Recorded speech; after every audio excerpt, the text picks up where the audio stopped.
Last week, my office was called by a Melbourne mother in absolute distress. This mother lives in Caulfield and she had just been told that her children's school had been advised not to wear their school uniforms until further notice. This mother is a Jewish Australian and the daughter of Holocaust survivors. She remembers her mum and dad telling her about the Hitler Youth marches in the German streets in the 1930s, how terrified they were and how glad they were to be in Australia where they thought it was safe for Jewish people. Then she said that for the first time in her life she felt unsafe in Australia. That made me feel not only ashamed but angry. Australia has one of the highest number of Holocaust survivors in the world, and many of those families are in Melbourne.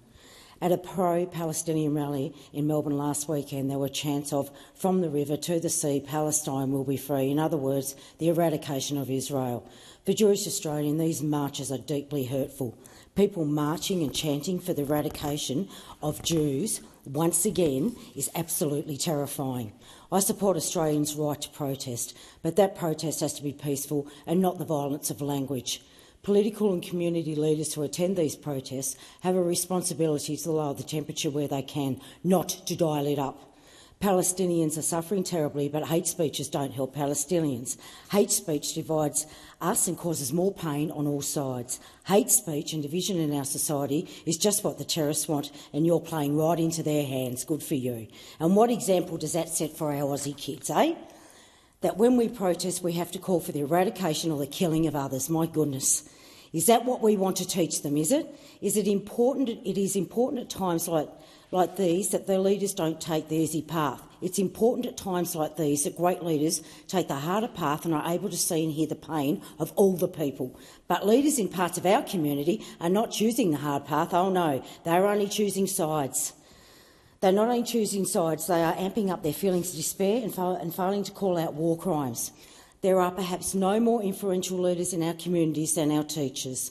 Whether they are teaching our kids or our young people that have a responsibility, they have a responsibility to set an example. On October the 13th, just 6 days after the mass slaughter of 1,400 people and before Israel had even launched any attack on Gaza, that's right, the National Tertiary Education Union, that's the union whose members are uni lecturers and academics, they call themselves, passed a motion expressing unwavering support for Palestine and calling on members to join the pro-Palestinian rally the following Sunday. Remember, this was just 6 days after the Hamas terror attacks. Not a word out of these academics of condemnation of the evil and criminal acts committed by Hamas. Oh no! And then on November the 8th, Lee Kaufman, a Melbourne writer, organised an open letter signed by hundreds of Australian Jewish scholars, journalists and workers in the creative industries who said they felt unsafe in their workplaces and abandoned by their work colleagues. It really shook us to the core of our identity. We belong to this progressive tribe, but the progressive tribe doesn't seem to have progressive values when it comes to us Jews, she said.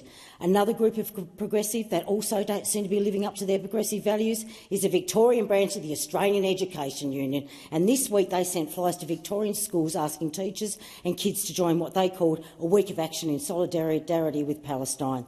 The flyers have a raised fist in the Palestinian colours and an invitation for teachers and school staff to take part in the week of actions. Attached to the flyer was a list of reasons calling for these actions, including, and I quote, "As teachers, we teach history so that mistakes are not repeated." Well, really? Well, I ask you bloody teachers this. Is one of the subjects these teachers teach the history of anti-Semitism and Holocaust? Do they teach 3,000 years of anti-Semitism, do you? According to the Age newspaper, these union teachers took pro-Palestinian badges and flags to give to the kids, and they also encouraged the kids to march, to attend and organise protests. The Deputy Premier of Victoria and the Minister for Education, Ben Carroll, condemned the Australian education for this, and so you should have done, and he was right to do so. What these union teachers did and what you did is completely wrong. Your leadership is absolutely disgusting and you should be bloody ashamed of yourself. And I thank God every day you are not teaching my kids, I tell you. And apparently you are the lecturers and the academics that are leading this fight. You are leading this. You are causing more harm than good. And if you can't see that, you should not be teaching. I'll tell you right now, you are shameful. You are leaders and you have no right to abuse your power, and that is exactly what you have done. You have abused your power. It is possible to have sympathy and show kindness to all peoples affected by war and conflict. And that is the leadership that our Aussie kids need to see.